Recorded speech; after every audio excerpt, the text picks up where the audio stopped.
Innal hamdalillah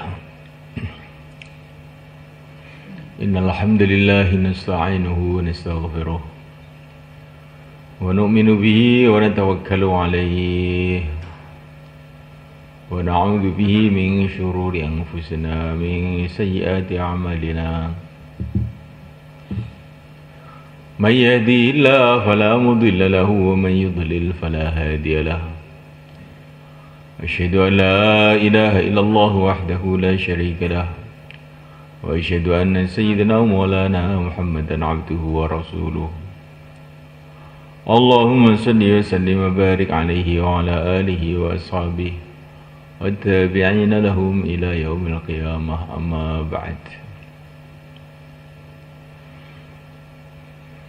Hadirin dimulakan.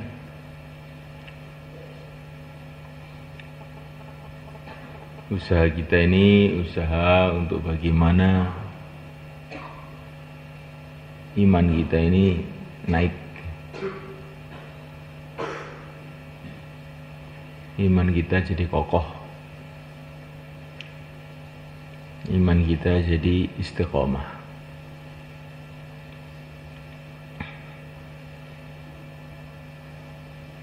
Kalau iman kita ini lurus, seluruh amalan kita akan ada nilai besar di sisi Allah, sehingga mendatangkan pertolongan Allah di dunia dan pahala Allah di akhirat.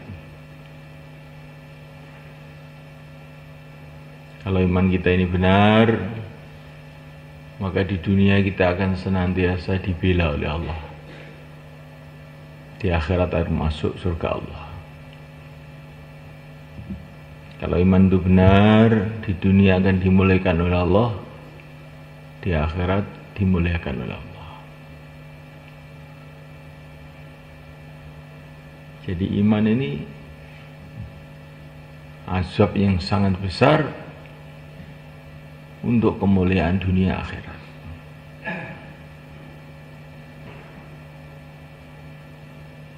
Karena itu kita usaha bagaimana iman kita ini naik, iman kita kokoh, iman kita istiqomah. Sudah menjadi sunnatullah. Iman itu ada kaitannya dengan usaha iman. Kalau usaha iman naik, maka iman naik. Kalau usaha iman kokoh, maka iman jadi kokoh. Kalau usaha iman istiqomah, maka iman akan jadi istiqomah.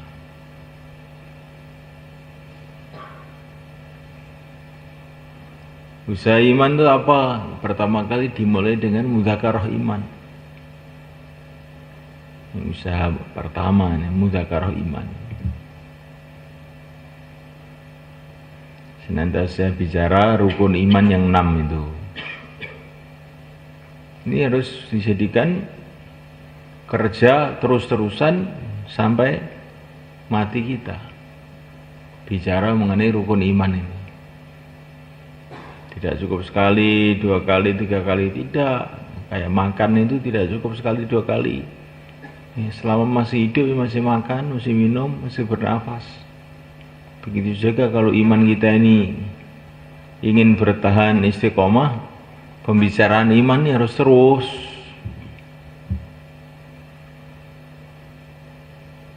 Maka semulaikan orang yang baru masuk Islam diajari pembicaraan iman. La ilaha illallah Muhammadur Rasulullah. Kalimah iman ini. Orang yang sudah lama masuk Islam pun perlu terus bicara ini. Nabi mengatakan aktsiru min qouli la ilaha illallah. Perbanyaklah mengucapkan la ilaha illallah untuk memperbarui iman kamu. Memperbarui. Jadi iman itu kadang-kadang jadi lama. Seperti baju itu kalau sudah lama bagaimana? Enggak dicuci, jadi kotor, jadi usang, diperbarui. Begitu juga iman itu perlu diperbaharui dengan memperbanyak berbicara, mendengarkan, merenungi mengenai la ilaha illallah. Bahkan sudah mau mati pun kita ini diperintahkan untuk senantiasa mengucapkan dan mendengarkan la ilaha illallah. Suruh mendengarkan, laqtinu mautakum. Orang yang mau mati hendaklah ditalqin la ilaha illallah. Mengucapkan, barang siapa yang akhir hayatnya mengucapkan la ilaha illallah, dia akan masuk surga.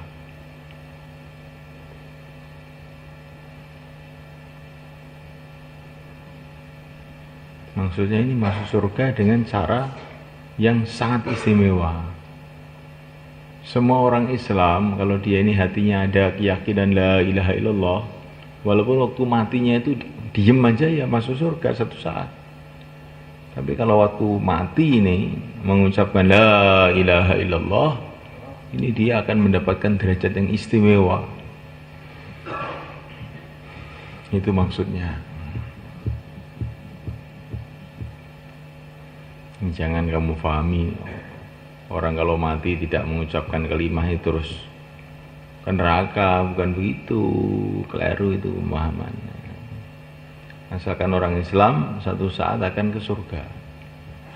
Tapi kalau waktu mati kok bisa mengucapkan la ilaha illallah, ini derajatnya sangat tinggi.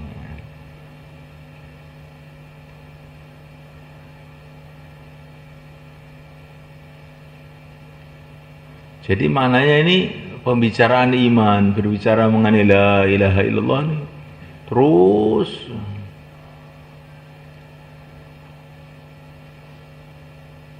bayi baru lahir sudah diajari la ilaha illallah. Para nabi pun diajari kalimat ini juga.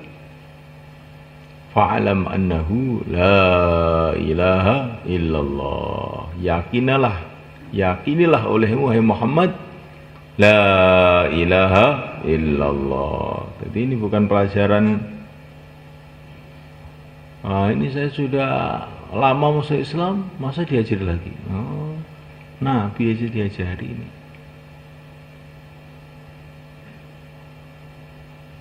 Karena tingkatan kemantapan terhadap la ilaha illallah itu bertingkat-tingkat. La ilaha illallah itu seperti kabel setrumnya tingkat-tingkat. Ada yang 5 watt, ada yang 1000 watt, ada 100.000 watt. Nah kita ini bagian 5 watt atau bagian berapa? 1 watt. Kalau bayan ngantuk itu 1 watt. Kalau agak melilik sedikit itu 5 watt. Kalau di taskil langsung berdiri itu 100 watt. Siap berjuang, siap mati fisabilillah. Nah ini 1000 watt itu.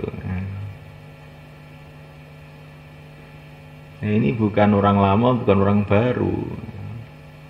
Gak mesti, kadang-kadang orang baru juga wattnya tinggi. Kayak Sayyidina Umar radhiyallahu ta'ala anhu baru masuk Islam. Ukhruj ya Rasulullah, mari kita keluar ya Rasulullah. Jauhlah di Mekah ini. Karena nggak ada orang yang berani jauh lah waktu itu. Karena kalau jauh lagi ya buki orang satu kampung. Jadi Sayyidina Umar ini baru masuk Islam. Mari kita keluar. Langsung bikin 2 jamaah.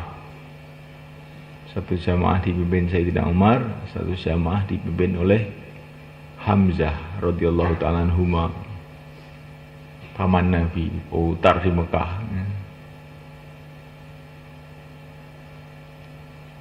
Seperti tukang sihir pada zaman Fir'aun baru masuk Islam, wattnya sudah naik, siap mati. Diancam oleh Fir'aun, kamu kalau masuk Islam tak bunuh. Saya nggak takut dibunuh, malah cepat ke surga saya. Nah ini wattnya itu naik ini. Kalau di taskil kok. Juberi kalau di taskil tertawa aja itu maksudnya iya apa tidak nggak tahu. Itu nanti ini namanya wattnya ini khawatir turun nih wattnya ini.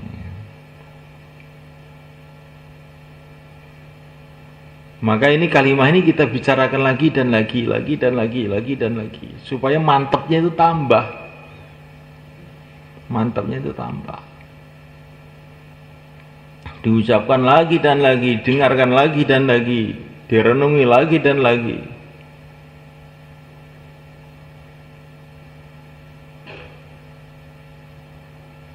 Sebagaimana yang dikatakan Nabi, nanti akhir zaman ada orang Bani Ishaq yang imannya kuat-kuat ini. Mereka masuk di negeri orang kafir, mengucapkan la ilaha illallah, Allahu Akbar, separuh negeri itu sudah hancur. Nggak usah bawa bom, nggak usah bawa senjata. Mereka mengucapkan la ilaha illallah, separuh negeri orang kafir sudah hancur. Mereka mengucapkan lagi la ilaha illallah, separuh lagi hancur lagi. Jadi baru mengucapkan la ilaha illallah saja ini, kalau ini ucapan ini betul-betul dari lubuk hati, ini bisa menghancurkan kebatilan-kebatilan.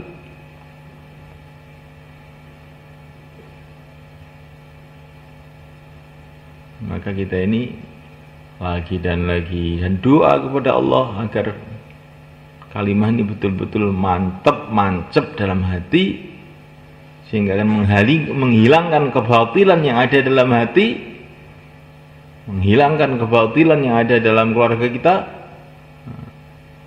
menghancurkan kebatilan yang ada di kampung kita, dan menghabisi kebatilan di seluruh dunia. Insyaallah kita niat semulakan. Di pembicaraan iman ini kita jadikan amalan terus menerus, insyaallah mulai. Di mana-mana, dengan teman kita, dengan anak kita, dengan istri kita, dalam perjalanan.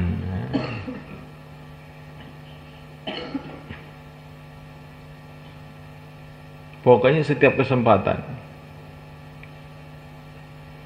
Nabi itu mengajari kita begitu. Ada hujan, maka Nabi mengatakan, kalau ada hujan begini, manusia ada dua golongan. Ada yang sebagian ngomong, memang sudah ini waktunya hujan ini, maka berarti dia ini iman kepada musim, ingkar kepada Tuhan. Ada yang mengatakan kalau ada hujan itu, ini hujan dari Allah, nah, maka ini berarti iman kepada Allah, kata Nabi. Maka ada hujan, Nabi itu keluar rumah, mengambil air hujan, minum air hujan. Kemudian beliau mengatakan, ini baru saja air ini diciptakan oleh Allah, kata Nabi. Ya, air ini baru saja diciptakan oleh Allah. Maknanya Nabi itu kesempatan apa-apa itu senantiasa bicara mengenai keagungan Allah Subhanahu wa ta'ala.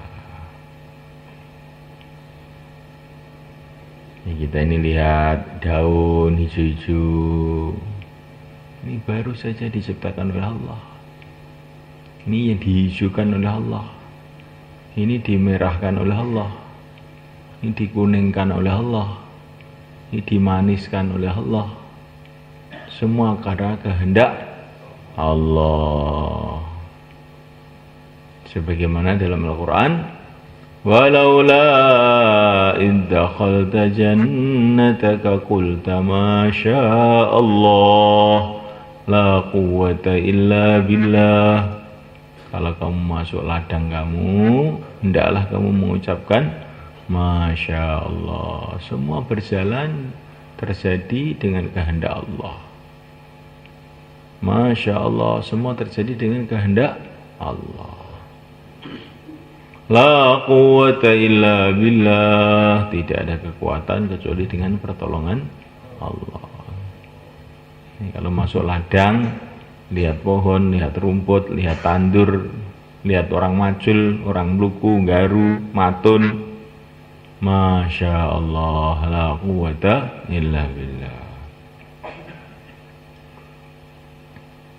Dalam satu hadis dikatakan, kalau Allah memberi nikmat kepada seseorang, kemudian dia melihat nikmat itu dan dia mengucapkan Masya Allah, la quwwata illa billah, maka nikmat itu akan dijaga oleh Allah. Nah, kalau di Pakistan tuh rumah ditulisi Masya Allah, la quwwata illa billah, mobil ditulisi Masya Allah, la quwwata illa billah. Maksudnya kalau orang melihat biar membaca Masya Allah, la quwwata illa billah, maka rumah itu dijaga oleh Allah. Kalau kita punya anak kok rajin mau ngaji, Masya Allah, la quwwata illa billah, nanti dijaga oleh Allah. Bukan rajin tahu-tahu belok, sudah baik tahu-tahu nakal. Kita melihat diri sendiri juga begitu. Nih santri-santri baru, santri baru kamu melihat diri kamu, kok saya kok mau ngaji nih, Masya Allah, la quwwata illa billah. Biar nggak nakal. Nanti kalau nggak dijaga oleh Allah, ngaji baru 1 juz nggak tahan, ingin pulang.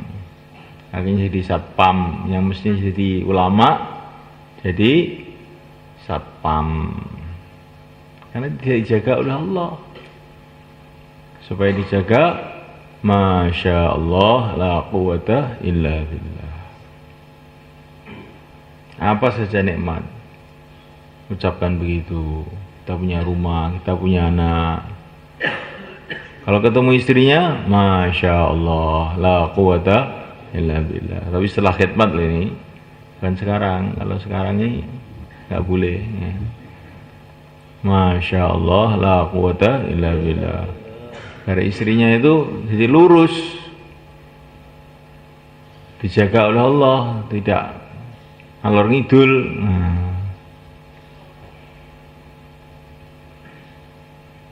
Semua nikmat yang Allah berikan kepada kita, ucapkan Masya Allah, la quwwata illa billah. Pembicaraan iman. Semua kehendak Allah, tidak ada kekuatan kecuali dengan pertolongan Allah. Pembicaraan iman ini penting. Jangan sampai kita ditipu oleh orang yang tidak tahu. Saya sudah tahu, gak usah bicara. Jangan begitu. Itu keliru. Memang kita disuruh oleh Allah melalui Rasulnya untuk senantiasa bicara iman. Rasa minteri aku ngerti aku. Rasa minteri aku ngerti. Ya panjenengan wis ngerti iki. Ben dijogo karo Gusti Allah. Masya Allah, la quwwata illa billah. Ben mancep nang jero ati. Ngerti ora mancep. Piye? Urusan dunia ini senantiasa kita bicarakan. Kita bicara mengenai makan tuh berapa ribu kali. Tiap hari bisa bicara. Mana makanannya, mana sarapannya, mana nasinya, mana tempenya, ya, mana kopinya, mana tehnya. Jadi kita bicara makanan itu tiap hari.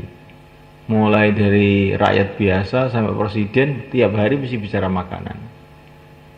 Nah, akhirnya makanan itu tertanam dalam hati. Nah, kita ingin semua orang itu bicara iman, supaya iman mantep dalam hati.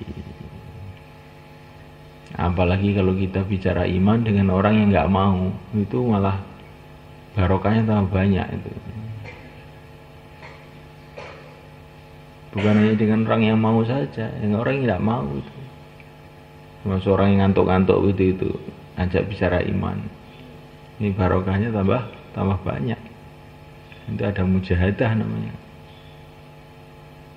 Makanya Nabi Musa suruh dakwah pertama bukan kepada orang yang dekat. Nah, bukan.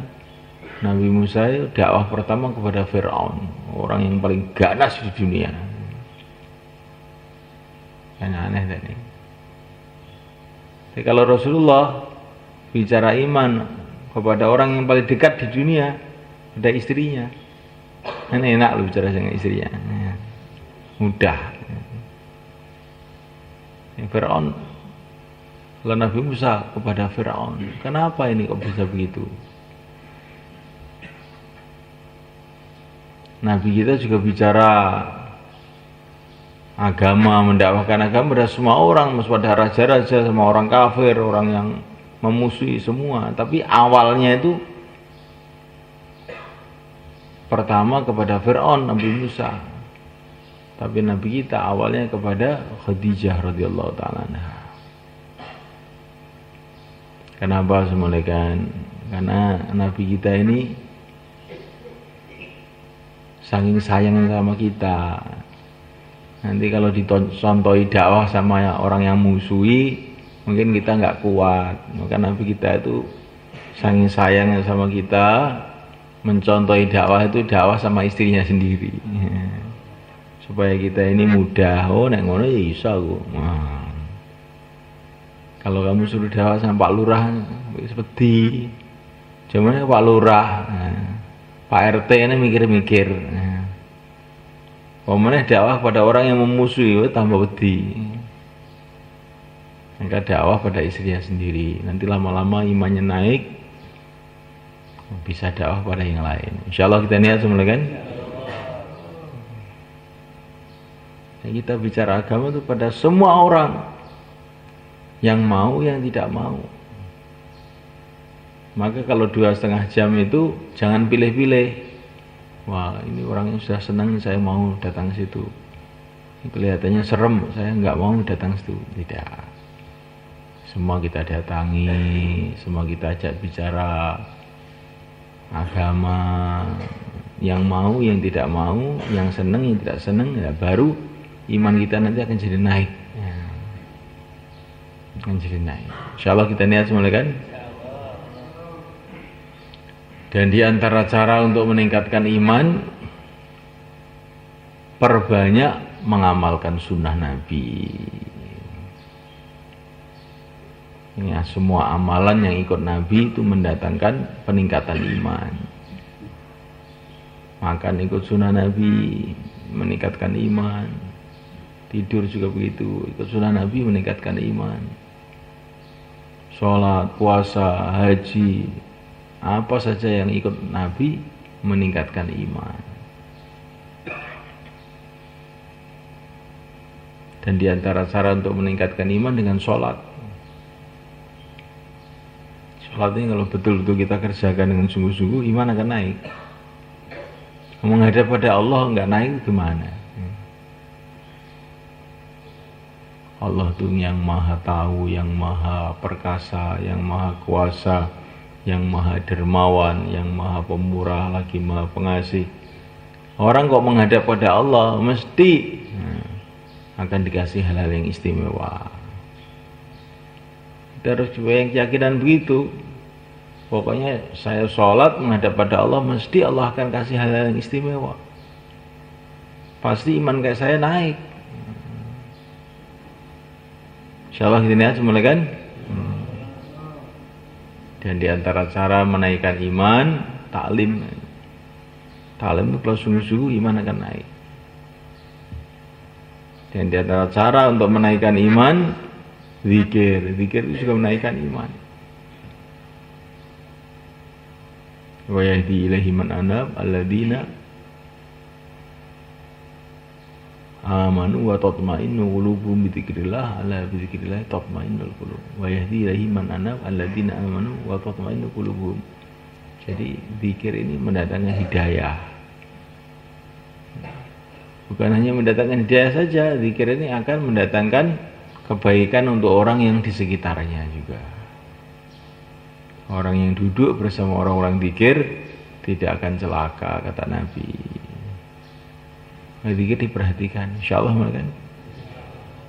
Zikir tenanan ngoten, oh mungkin sekitarnya dadi apik.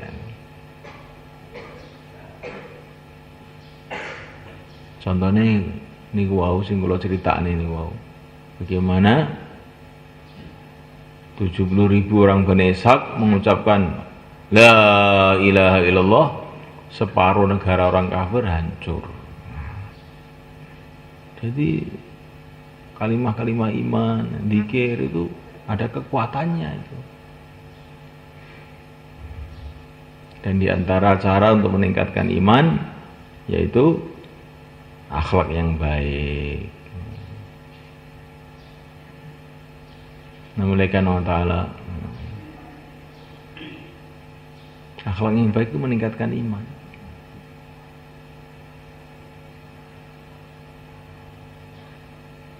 Di antara akhlak yang baik, kalau amal istimai ikut bareng-bareng, akhlak yang baik. Maka dalam satu perjalanan Rasulullah bersama para sahabat, maka Rasulullah itu sholat sunnah, ini terus hujan, itu hujan. Akhirnya Rasulullah itu sholat di atas unta. Semua para sahabat juga sholat di atas unta karena nggak bisa turun karena buacek semua.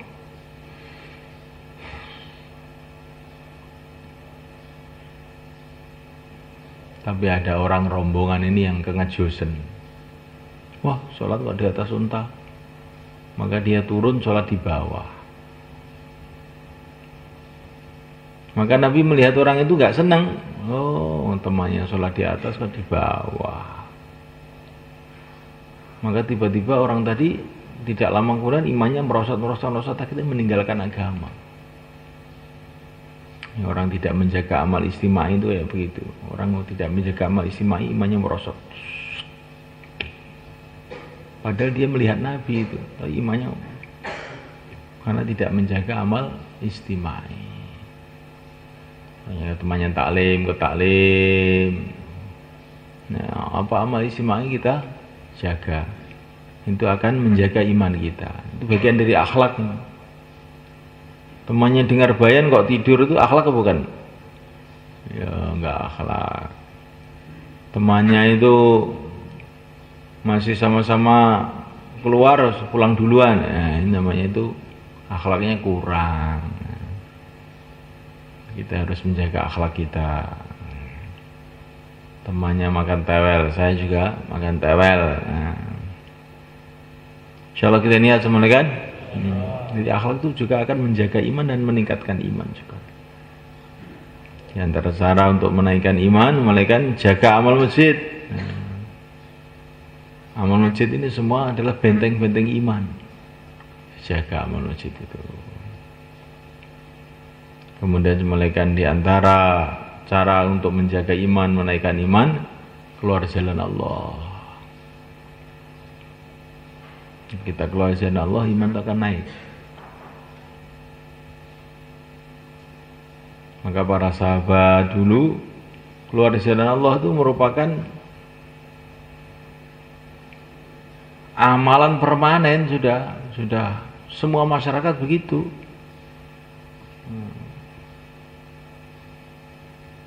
Nah, kita ingin masyarakat Islam sekarang ini menjadikan keluar jalan Allah ini sebagai amalan rutin mereka, amalan istiqomah mereka, permanen, pesantren permanen, sekolahan permanen, macul permanen, pasar permanen, giliran dakwah ini sambilan, giliran dakwah sambilan. Nggih nek wonten wekdal insyaallah. Kalau repot ya insyaallah tidak. Nah, ini akhirnya iman kita nggak bisa naik malah kan. Di zaman sahabat dulu kerja dakwah ini jadi kerja permanen. Permanen iki istiqomah mesti ngoten niku. Kados ini macul niku ya swidak tahun ya istiqomah. Nggih. Jenenge wong Boro umure wis 70 tahun iji teng Sabin. Karena rasa dikongkon, rasa diusuli, gak usah ditarget wis mangkat bendina. Nah, dakwah niku kita usahakan begitu, insyaallah malaikat. Pokoknya seberangkat. Tidak terkesan dengan keadaan-keadaan. Kalau namanya petani pergi ke sawah, ya, bawa pacul, dia melihat orang ke pasar, dia melihat orang ke kantor, pakai baju masuk, sepatunya mengkilat. Petani tidak peduli ke sawah. Ada orang walimah, ada orang apa, enggak peduli ke sawah, langsung terus macul. Tapi kalau petani ini terkesan dengan keadaan, bawa pacul, melihat orang ke pasar, enggak jadi. Paculnya diletakkan, terus ikut ke pasar. Mau macul, ada orang walimah, ikut walimahan, enggak jadi macul. Ada orang hitanan, nggak jadi macul, letakkan paculnya. Ada orang ke kantor, kok enak temen nih orang ke kantor. Nah, nggak jadi macul. Kira-kira sawahnya atau gimana kira-kira? Nah, sawahnya tidak tergarap. Ya nggak kan? Akhirnya bangkrut. Begitu juga dakwah itu jangan terkesan. Terus jalan. Ada orang ke pasar, ke ladang, kemana-mana, terus jalan fisabilillah. Insyaallah malaikat. Maka yang niat untuk 4 bulan, 40 hari, silakan berdiri selatan.